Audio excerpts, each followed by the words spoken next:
ॐ भूर्भुवः स्वः तत्सवितुर्वरेण्यं भर्गो देवस्य धीमहि धियो यो नः प्रचोदयात्। शान्ति शान्ति शान्तिः. In the first video I have started describing and explaining vasanas. To continue the same topic, I start second video. I start with sanskara. Every experience is associated with a number of factors: people, sounds, taste, smells, etc. The five senses plus the mind as the sixth, and produces three possible outcomes: positive, negative, or neutral. If the experience is pleasurable or painful, it makes an impression on the mind. The impression, sanskara, links into the chitta, subconscious mind. After some time, days, months, or even years, memory activates the dormant sanskara subliminal activator, which then produces a desire to either repeat or avoid the experience. A repeated experience reinforces the sanskara. This explains why thoughts, desires, feelings keep on popping up into our minds without our volition or control. They are all due to the latent subconscious content of our minds, vasanas. A reinforced sanskara or group of sanskaras produce a vasana or habitual pattern of behavior. Some of these vasanas are actively pursued and developed and are necessarily for our sociological functioning. For example, driving is a complex process which requires many sanskaras.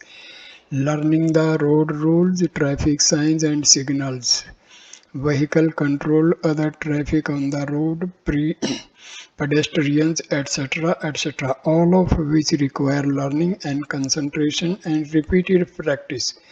Once learned and developed into a vasana, driving becomes second nature. We can drive competently while chatting, listening to music, thinking about issues, and even applying makeup and eating a meal.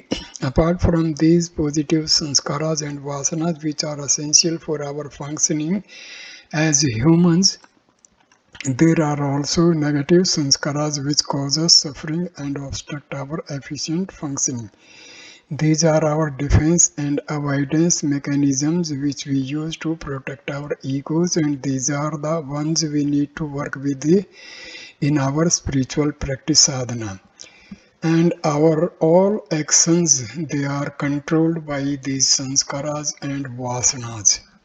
People having negative vasanas will always, they will bent upon doing something wrong actions, and people with sattvic vasanas, good vasanas, they will always act positive deeds.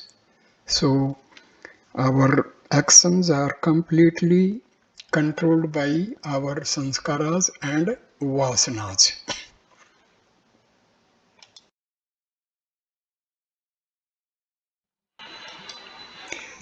So, as in my first video I have described vasanas from talks with Ramana Maharishi, now I again take up the topic with talk number 431. A Telugu gentleman stood up and asked, "The mind is said to be pure when all its vasanas are wiped out. It is also the finality. When there is something to be gained, is it not duty?" Mercy. Let the mind be first made pure. If the same question arises thereafter, the answer may then be sought. Talk number 439. Dr. Rama asks, Brahma being pure, how can Maya arise from him and veil him also? Vasishtha replies, In pure mind associated with strong dispassion, this question will not arise. Of course, in Advaita, non-dualistic philosophy, there can be no place for Jiva, Isvara and Maya. One self sinking into the self, the Vasanas tendencies will entirely disappear, leaving no room for such a question. Maharshi, the answers will be according to the capacity of the seeker. It is said in the second chapter of Gita that no one is born or dies. But in the fourth chapter, Sri Krishna says that numerous incarnations of his and of Arjuna had taken place unknown to him but not to Arjuna. Which of these statements is true?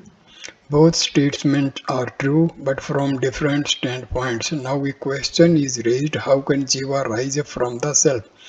I must answer, only know your real being, then you will not raise the question. Why should a man consider himself separate? How was he before being born, or how will he be after death? Why waste time in such discussions? What was your form in deep sleep? Why do you consider yourself as an individual? Devotee, my form remains settled in deep sleep. Maharishi, as is the effect, so is the cause. As is the tree, so is its seed. The whole tree is contained in the seed, which later manifests as the tree. The expanded tree must have a substratum which we call Maya. As a matter of truth, there is neither seed nor tree. There is only being. Devotee, Vasana Akshaya, total end of all predispositions. Manu Nasa, annihilation of mind. Atma Sakshatkara, realization of the self. They seem to be interdependent. Mercy, the different expressions have only one meaning. They differ according to the individual's stage of progress, dispassion, realization, all mean the same thing. Also, they say practice and dispassion. Why practice? Because the modes of mind once subside and then rise up again, subside and rise up, and so on. Devotee, beginningless predisposition makes one do wrong without jnana. This predisposition cannot vanish, but jnana looks almost impossible. Expiation alone cannot undo all the karma, for how much expiation will be needed? Look where we will, everything look difficult, even impossible. Association with the wise seems to be the only cure of all ills. Maharishi, what is to be done? Reality is only one. One can it be? How can it be realized? Realization is thus all illusion. Practice seems to be necessary. Who is to practice? Looking for the doer, the act, and the accessories disappear. Moreover, if realization is not present here and now, how can it newly got be of any use? What is permanent must be eternally present. Can it be newly got and be permanent also? Realize what is present here and now. The sage did so before and still do that only. Hence they say that it looks as if newly got, once veiled by ignorance and later revealed. Reality looks as if newly realized, but it is not new. Talk 442. While explaining a stanza of his own, Sri Bhagwan observed, the sun illumines the universe, whereas the sun of Arunachala is so dazzling that the universe is obscured and an unbroken brilliance remains, but it is not realized in the present state and can be realized only if the lotus of the heart blossoms. The ordinary lotus blossoms in the light of the visible sun, whereas the subtle heart blossoms only before the sun of suns. May Arunachala make my heart blossom so that his unbroken brilliance may shine all alone. Further on, Sri Bhagwan continued, the mirror reflects objects, yet they are not real because they cannot remain apart from the mirror. Similarly, the world is said to be a reflection in the mind as it does not remain in the absence of mind. The question arises, if the universe is a reflection, there must be a real object known as the universe in order that it might be reflected in the mind. This amounts to an admission of the existence of an objective universe. Truly speaking, it is not so. Therefore, the dream illustration is set forth. The dream world has no objective existence. How then is it created? Some mental impressions should be admitted. They are called vasanas. How are the vasanas in the mind? The answer is they were subtle, just as a whole tree is contained potentially in a seed, so the world is in the mind. Then it is asked, a seed is the product of the tree which must have existed once in order that it may be reproduced. So the world also must have been there sometime. The answer is no. There must have been several incarnations to gather the impressions which are re-manifested in the present form. I must have existed before as I do now. The straight way to find an answer will be to see if the world is there. Admitting the existence of the world, I must admit a seer who is no other than myself. Let me find myself so that I may know the relation between the world and the seer. When I seek the self and abide as the self, there is no world to be seen. What is the reality then? The seer only, and certainly not the world. Such being the truth, the man continues to argue on the basis of the reality of the world. Whoever asked him to accept a belief for the world?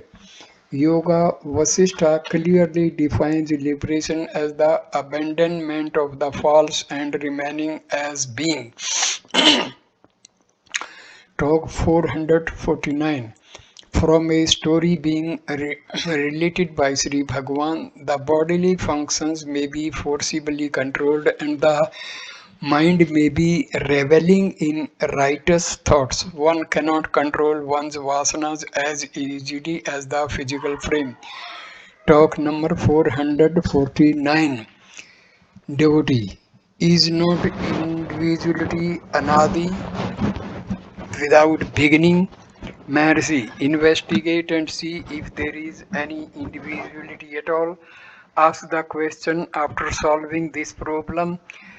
Namalwar says, in ignorance I took the ego to be myself. However, with right knowledge, the ego is nowhere and only you remains as the self.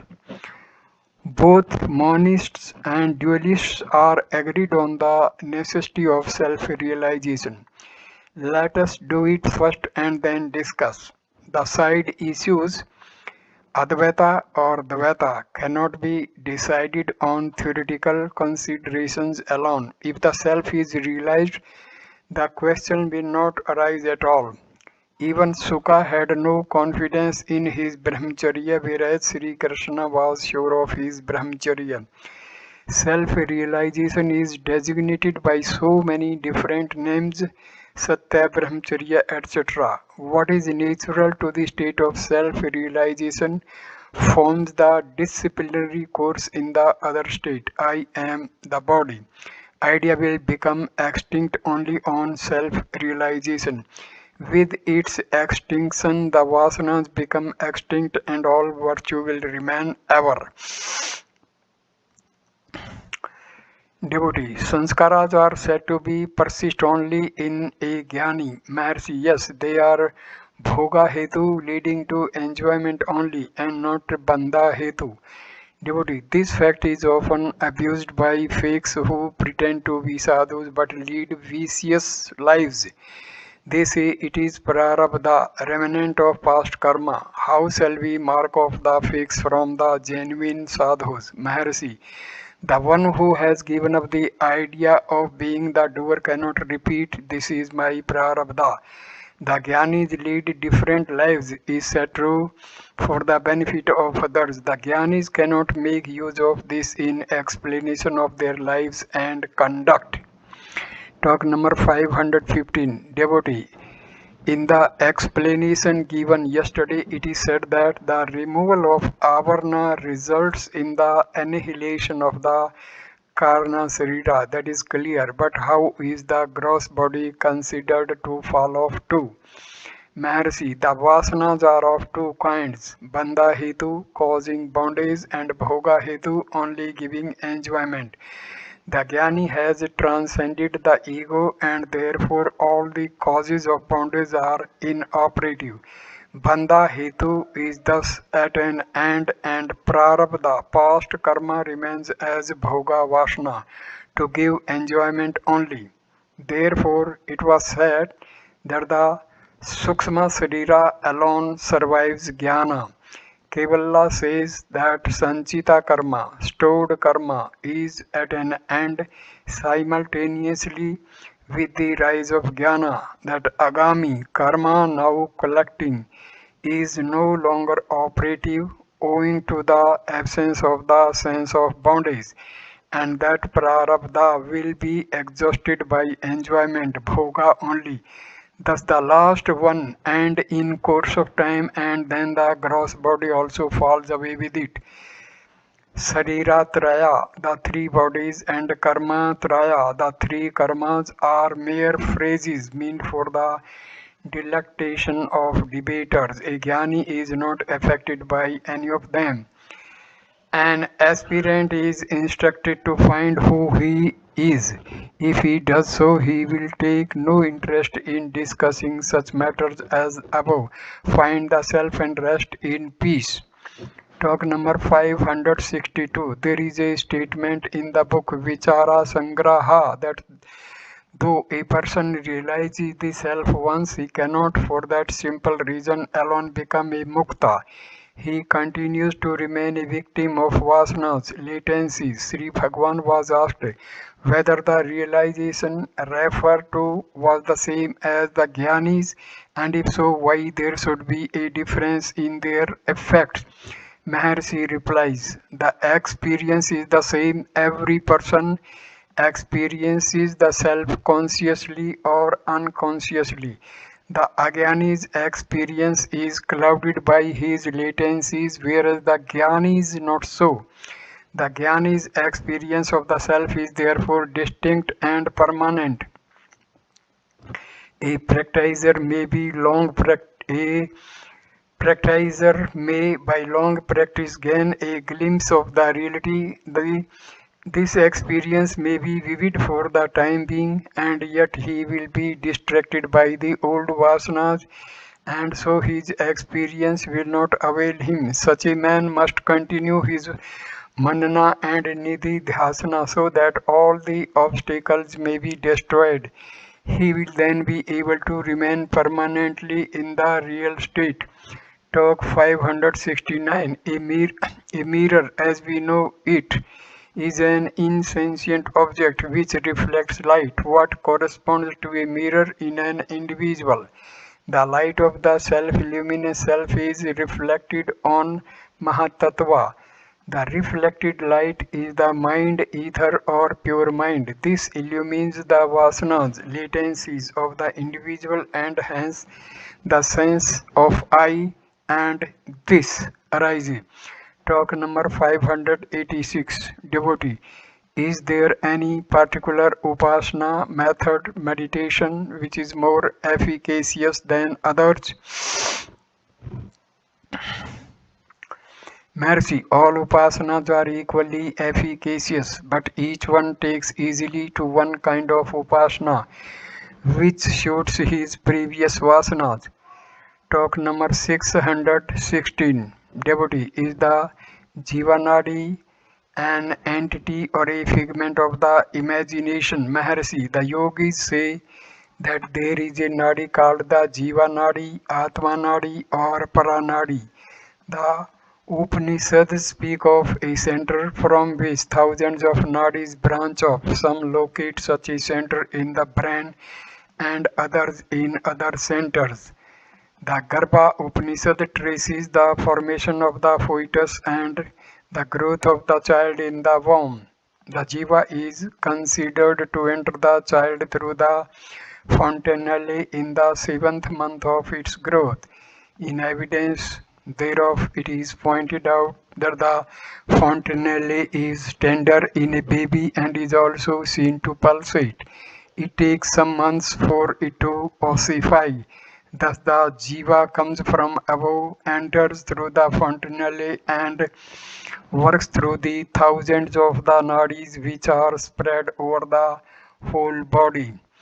Therefore, the seeker of truth must concentrate on the Sahasrara, that is the brain, in order to regain his source. Pranayama is said to help the yogi to rouse the Kundalini Shakti which lies coiled in the solar plexus.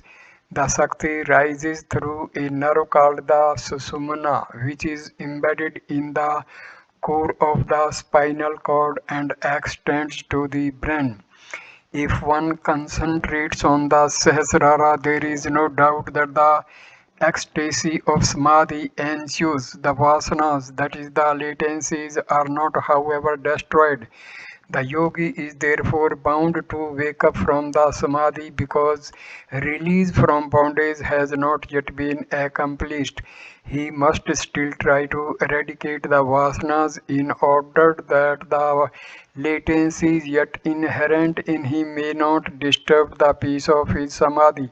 So he passes down from the Sahasrara to the heart through what is called the Jivanadi, which is only a continuation of the Sushumna. The Sushumna is thus a curve. It starts from the solar plexus, rises through the spinal cord to the brain, and from there bends down and ends in the heart. When the yogi has reached the heart, the Samadhi becomes permanent. Thus we see that the heart is the final center. Some Upanishads also speak of 101 nadis which spread from the heart, one of them being the vital nadi. If the jiva comes down from above and gets reflected in the brain, as the yogis say, there must be a reflecting surface in action that must also be capable of limiting the infinite consciousness to the limits of the body. In short, the universal being becomes limited as a jiva. Such reflecting medium is furnished by the aggregate of the vasanas of the individual. It acts like the water in a pot which reflects the image of an object. If the pot be drained of its water, there will be no reflection. The object will remain without being reflected. The object here is the universal being consciousness, which is all pervading and therefore immanent in all. It need not be cognized by reflection alone, it is self-resplendent. Therefore, the seeker's aim must be to drain away the vasanas from the heart and let no reflection obstruct the light of eternal consciousness. This is achieved by the search for the origin of the ego and by diving into the heart. This is the direct method for self-realization. One who adopts it need not worry about nadis, the brain, the sushumna, the pranadi, the kundalini, pranayama, or the six centers. The self does not come from anywhere else and enter the body through the crown of the head. It is as it is, ever sparkling, ever steady, unmoving, and unchanging. The changes which are noticed are not inherent in the self, which abides in the heart and is self-luminous, like the sun. The changes are seen in its light.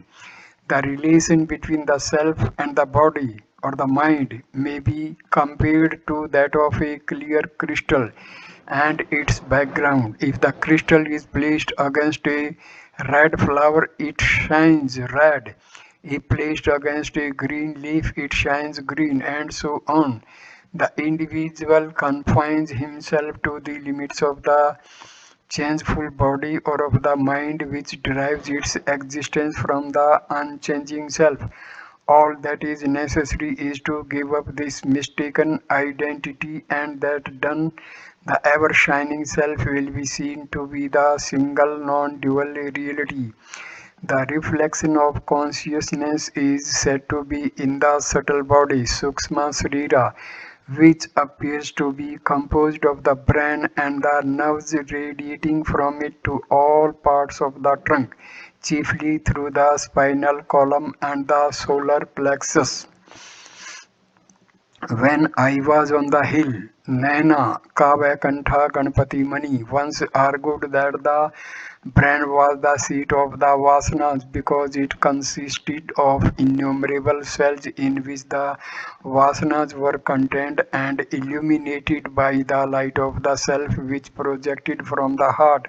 Only this set a person working or thinking. But I said, how can it be so?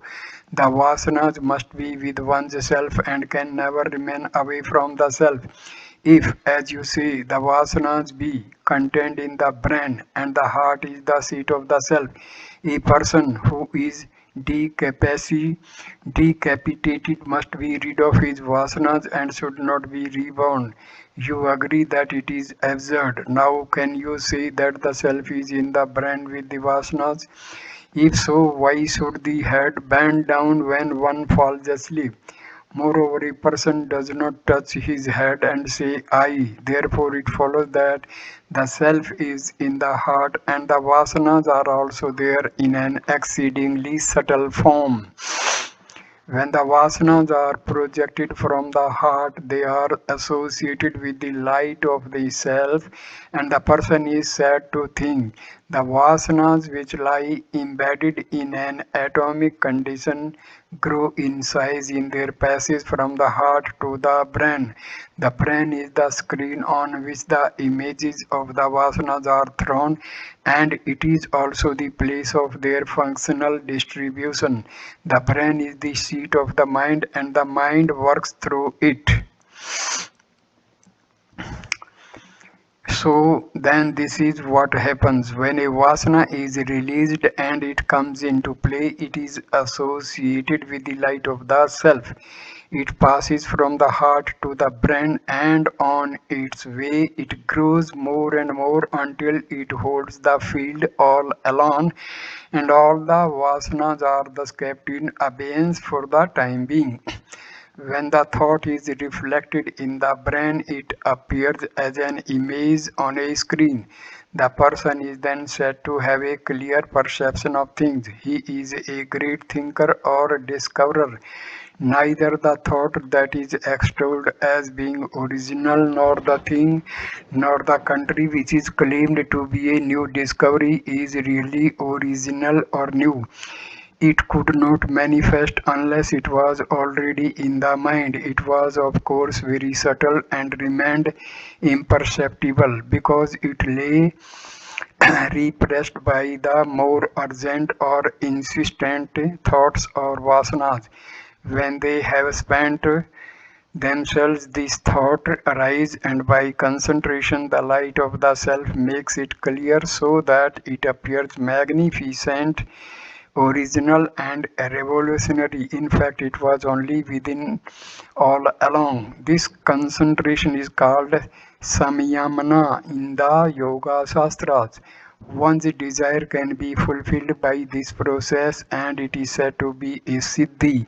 It is how the so-called new discoveries are made. Even worlds can be created in this manner. Samayamana leads to all siddhis, but they do not manifest so long as the ego lasts. Concentration, according to yoga, ends in the destruction of the experiencer. Yoga, experience and the world, and then the kondam, former desire get fulfilled in due course. This concentration bestows on individuals even the powers of creating new worlds. It is illustrated in the Andava Upkhyana in the Yoga Vasishta and in the Genda Sela Loka in the Tripura Rahasya. Although the powers appear to be wonderful to those who do not possess them, yet they are only transient. It is useless to aspire for that which is transient. All these wonders are contained in the one changeless self. The world is thus within and not without.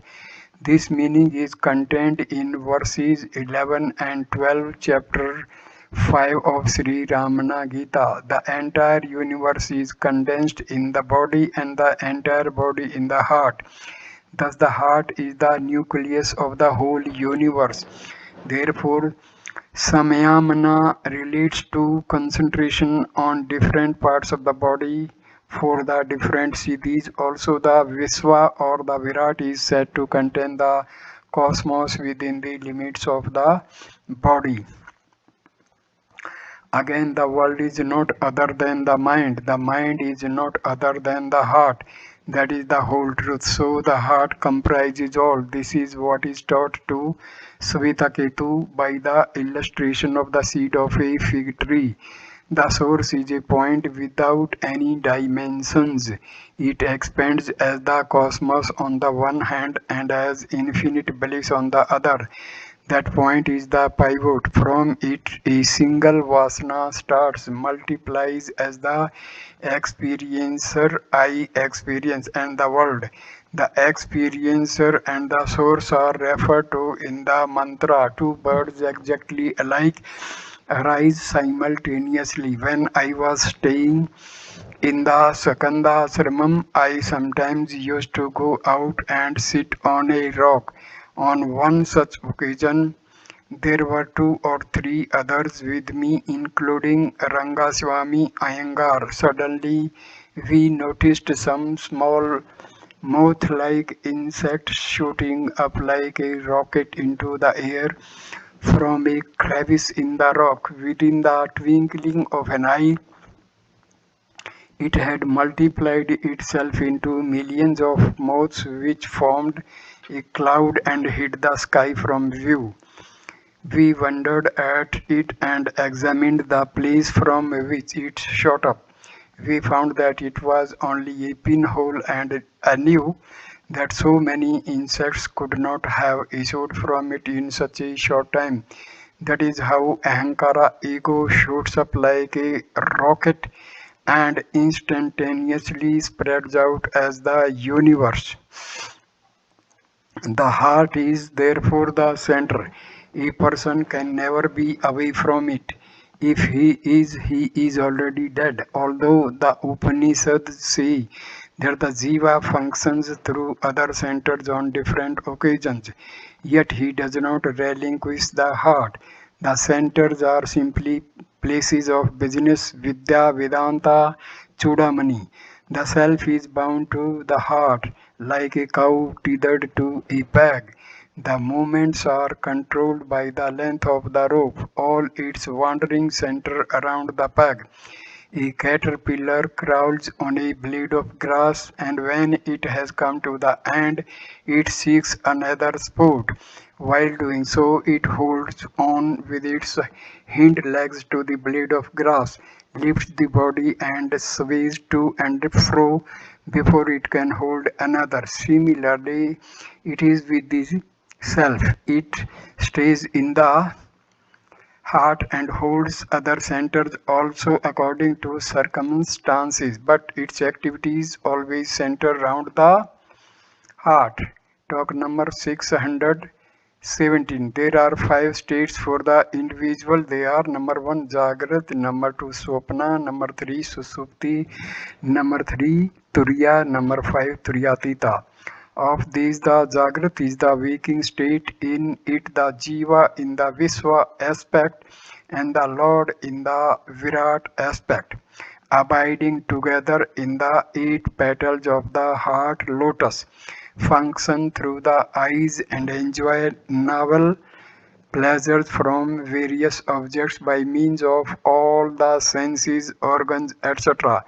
The five gross elements which are widespread, the 10 senses, the 5 vital ears, the 4 inner faculties, the 24 fundamentals, all these together form the gross body. The Jagrat state is characterized by Sattva Guna, denoted by the letter A, and presided over by the deity Vishnu. The Swapna is the dream state in which the Jiva in the Tejasa aspect and the Lord in the Hiranyagarbha aspect, abiding together in the corolla of the heart. Lotus function in the neck and experience through the mind the results of the impressions collected in the waking state. All the principles, the 5 gross elements, the will and the intellect, 17 in all together form the subtle body of the dream, which is characterized by the Rajoguna, denoted by letter U and presided over by the deity Brahma. So say the wise. The Susupti is the state of deep sleep in which the Jiva in the Prajna aspect and the Lord in the Isvara aspect, abiding together in the stamina of the heart lotus, experience the bliss of the Supreme by means of the subtle avidya, nescience. Just as a hen, after roaming about in the day, calls the chicks to her and folds them under her wings and goes to rest for the night, so also the subtle individual being, after finishing the experiences of the Jagrat and Swapna for the time being, enters with the impressions gathered during those states into the causal body, which is made up of nescience characterized by Tamoguna, denoted by the letter M, and presided over by the deity Rudra. Deep sleep is nothing but the experience of pure being.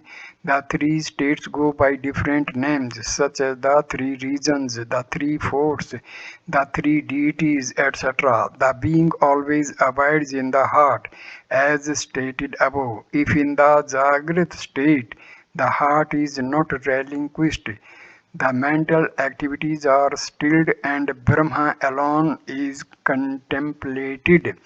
The state is called the Turiya. Again, when the individual being merges in the Supreme, it is called the Turiyatita.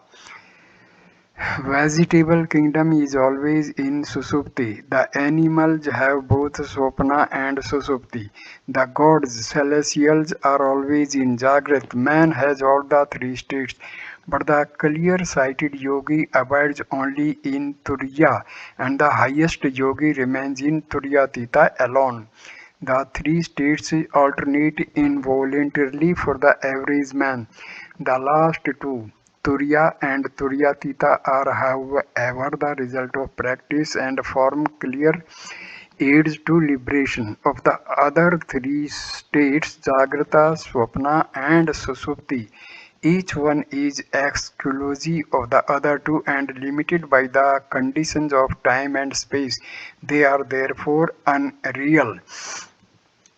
Our very experience of the Jagrat and the Swapna states proves that the consciousness as the self underlies all the 5 states, remains perfect all along and witnesses all of them. But with the regard to similar consciousness in the deep sleep, every person is known to say, I was not aware of anything, I slept soundly and happily. 2 facts emerge from the statement unawareness of anything and the happiness of sound sleep. Unless these existed and were experienced in sleep, they could not find expressions by the same person in the waking state. Inference also leads to the same conclusion, just as the eye sees the darkness which remains enveloping and objects, so also the self sees the darkness of nescience which remained covering the phenomenal world. This darkness was experienced when it, the self, emerged in dots of supreme bliss, shone a thrice and fleeted away in such fine subtlety as the rays of the moon which peer through the waving foliage. The experience was, however, not through any media such as the senses of the mind, but bears out the fact that consciousness does exist in deep sleep. The unawareness is owing to the absence of relative knowledge and the happiness to the absence of seething thoughts. If the experience of bliss in deep sleep is a fact, how is it that no one among all the human beings recollects it? A diver who has found the desired thing underwater cannot make his discovery known to the expectant persons on the shore until he emerges from the water. Similarly, the sleeper cannot express his experience because he cannot contact the organs of expression until he is awakened by his vasanas in due course. Therefore, it follows that the self is the light of Sat Chit Ananda. Vishwa, Tejasa, and Prajna are the denominations of the experiencer in the waking, dream, and deep sleep states, respectively. The same individual underlies all of them. They do not therefore represent the true self, which is pure Sat Chit Ananda. The experience in deep sleep was said to be the bliss of Brahma. It is only the negative aspect of such blisses, as it is the result of the absence of thoughts. Moreover, it is transitory. Such bliss is only the abhyasa, the count counterfeit of supreme bliss. It is not different from the blissful feeling of sensual pleasures. In deep sleep, the prajna is said to be united with the self, so the individuality is potential in sleep. The self the self is the basis of all the experiences. It remains as the witness and sport of them all. The reality is thus different from the three states: the waking, the dreams, and the deep sleep. Talk number 623. Sri Bhagwan said to another devotee that there are five states. Number one, sleep. Number two, before waking, a state free from thoughts. Number three, sense of happiness of that freedom from thoughts. Rasavada. Number four, the internal moment of the vasanas. Kasya. And fifth, complete waking with distraction vikshepa. The second of those should be made permanent. Talk number 625. Miss Marston, an English lady visitor. I have read Who Am I? While inquiring who the I is, I cannot hold it for any length of time. Secondly, I have no interest in the environment, but yet I have hopes that I shall find some interest in life. Mercy, if there are no interest, it is good. The interpreter points out that the questioner hopes to find some interest in life. Mercy. That means there are those vasanas. A dreamer dreams a dream. He sees the dream world with pleasures, pains, etc. But he wakes up and then loses all interest in the dream world. So it is with the waking world also. Just as the dream world, being only a part of yourself and not different from you, ceases to interest you, so also the present world would cease to interest you. If you awake from this waking dream samsara and realize that it is part of yourself and not an objective reality, because you think that you are apart from the objects around you, you desire a thing, but if you understand that the thing was only a thought form, you would no longer desire it. All things are like bubbles on water. You are water and objects are the bubbles. They cannot exist apart from the water, but they are not quite the same as the water. So I end this video here. Please like, comment and share the video and subscribe the channel. Thanks a lot. Namaskar, my dear friends.